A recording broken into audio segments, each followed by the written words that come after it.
What's good guys, Zennosh here, and today in this video of Exos Heroes, I'm presenting to you guys a second guide on the core raid, the reversed world, because I believe that it is quite essential for you guys to know what are the most notable hero units that you can bring into the battle so that you will have much easier time in beating the ass of these opponents. I mean, these waifus, alright?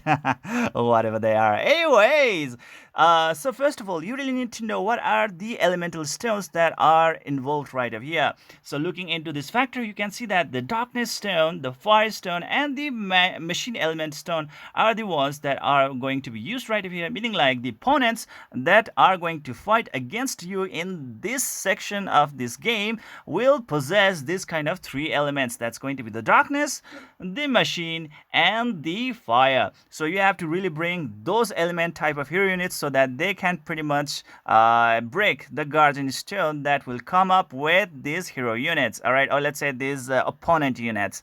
And if you can successfully break them, you will be able to deal or mash out some really good amount of damage plus extra damages based on like what elements you were using the last time when you broke the final gorgeous stone. Yes, that also really does matter a lot. But anyways, right over here, the game progression really happens this way that whenever an opponent comes before you, they seem to possess like three sets of guardian stones, five of each type. Yes, you have to break five element stones of each type, and only after that one they will enter the break status effects, where obviously they will be taking a lot more damage. But that five, like guardian stones, how to really break them very effectively, because you cannot just wait out for your next attack turn to keep on breaking the guardian stone one by one, right? That would be so ineffective condition indeed. So how to make it much faster?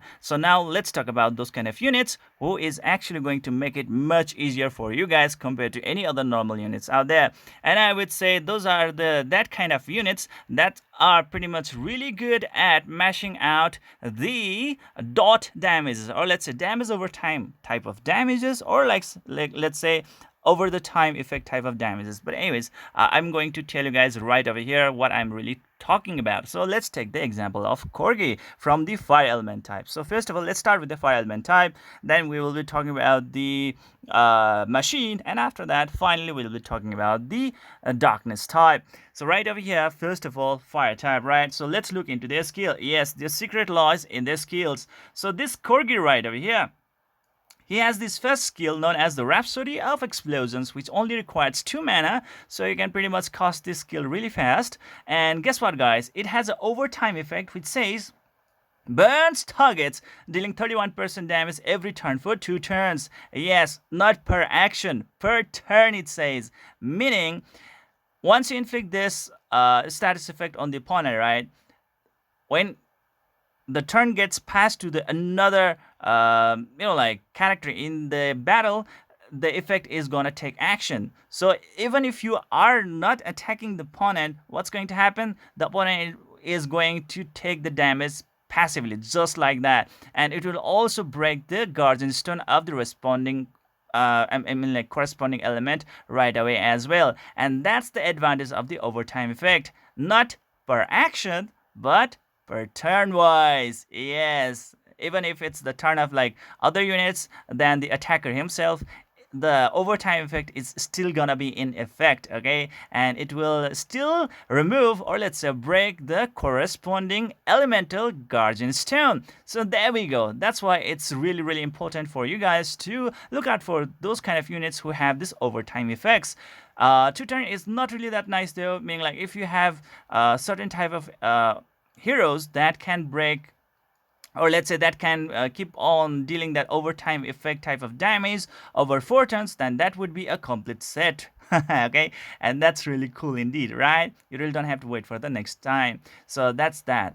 And looking into his second skill, he can pretty much deal some really good amount of damage as well, which I think is really going to be quite necessary, because most of the time when you are going to look out for those kind of hero units who deal over the time effect type of damage, they really don't have a lot of nuking damage with them, and it can pretty much like lengthen your battle unnecessarily long as well, which you really would not want to happen, right? So that's that. So in this case, this Corgi can really help you a lot with this piercing damage as well, with this, which is like about 420% of his attacking damage, which is damn amazing. That's a really impressive nuke indeed. So Corgi, yes, he is quite a recommendable unit. So right over there, guys. Well, so that's Corgi. How about the next one? The next one is going to be the Carlos. Okay, this guy right over here. Just look into his fast skill. It says burns target dealing 10% damage every turn for 2 turns. Well, you know that Corgi actually uses 2 mana for his fast skill, right? But what about this Carlos? He only uses 0 mana. Yes, no mana at all, meaning like he will be able to use his skill over and over and over again without any assistant at all, you know, like without any kind of assistance. So that's really great indeed. I really like this kind of stuff. There are so many heroes out there who can use their first or second skill with 0 mana cost, like Cybele as well, and you can pretty much take a total advantage of this situation. So instead of Corgi, if you really are very focused in breaking those fire elemental guardian stones, then this guy can keep on mashing up his attack every freaking turn without any mana barrier, because in this game, as long as you have enough amount of mana, you can spam your skill all day long, because there is no such thing as skill cooldowns, right? And his second skill right over there also has the dot effect, the overtime effect. Just look at that. Burns targets dealing 41% damage every turn for 4 turns. Yes, meaning like whenever he is going to use this attack, he is automatically going to break 1 fire type guardian stone right away, right? And that 4 turn of overtime effect will be applied on the opponents, meaning like after 4 turns, that opponent will automatically enter into the break phase. And this is so great indeed, meaning like before the turn of the Carlos comes up, the opponent will already have entered the break mode, and you will be able to deal some really good amount of damage. Carlos is very recommendable unit indeed compared to everyone out there if you really want to make it really fast for the opponent to get into the break status effect. So that's that. The third unit is going to be Hekins, this fat guy right over here, the penguin from the Batman. Alright, this fat guy. Right over here, just look at that. Requires mana, only 3 mana to deal this overtime effect damage. Burn the target, dealing 61% damage every turn for 4 turns. Yes, just like as I told you guys a little bit before, he's also going to break the entire set of those guardian stones, meaning like a total of 5 elemental guardian stones that are of fire element. And that's going to be really great indeed. And it only costs 3 mana, which I think is pretty good deal for a 4 turn of overtime effect. So that's also really good advantage with the Hekins. If you really can, like get a lot of mana for him ASAP, he will be able to become very good support to your team, right? There we go, guys, and that's pretty much it. And you can also deal some really good amount of piercing damage as an AoE attack. And like the last one is going to be the John, okay, or let's say Jean, whatever you call him.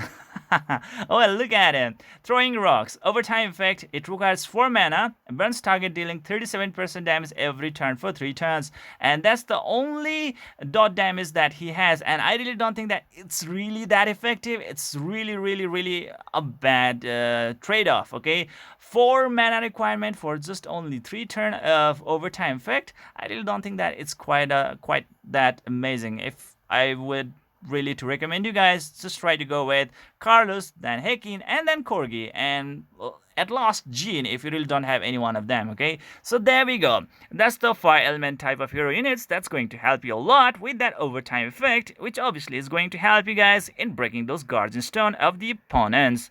And now let's move into the machine. All right, so let's talk about this machine heroes right over here. Sorry, let's try to just keep on scrolling down, and the first unit right over here is obviously going to be Bear. Okay, so look at him.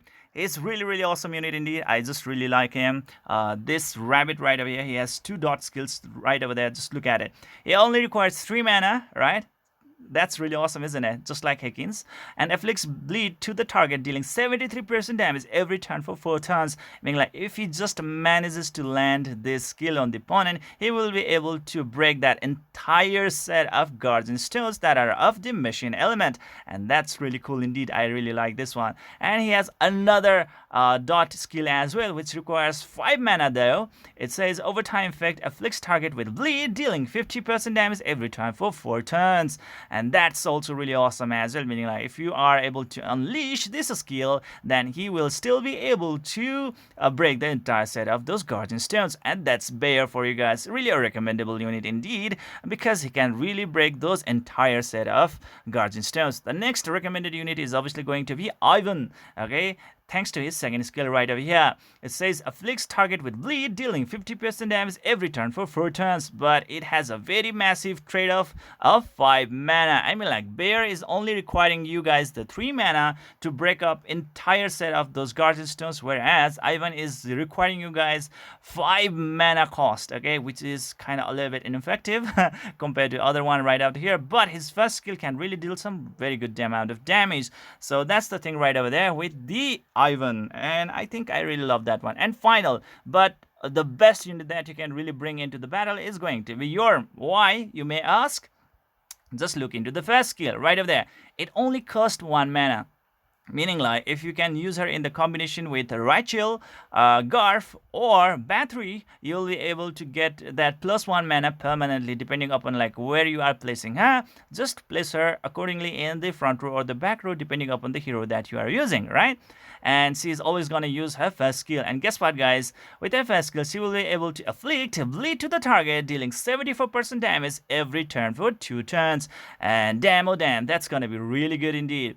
What about her second skill? There we go. It only requires you 3 mana, and she is going to cost that bleed for 3 turns. And that's going to be definitely amazing as well for the Yorm. So if you really do have Rachel, Battery, or Garf in your team, they are really going to be of great help to you guys into like in breaking those kind of guardian stones, especially of machine element types. Okay, so that's that, guys. The Bear, Ivan, and Yorm from the machine type elements.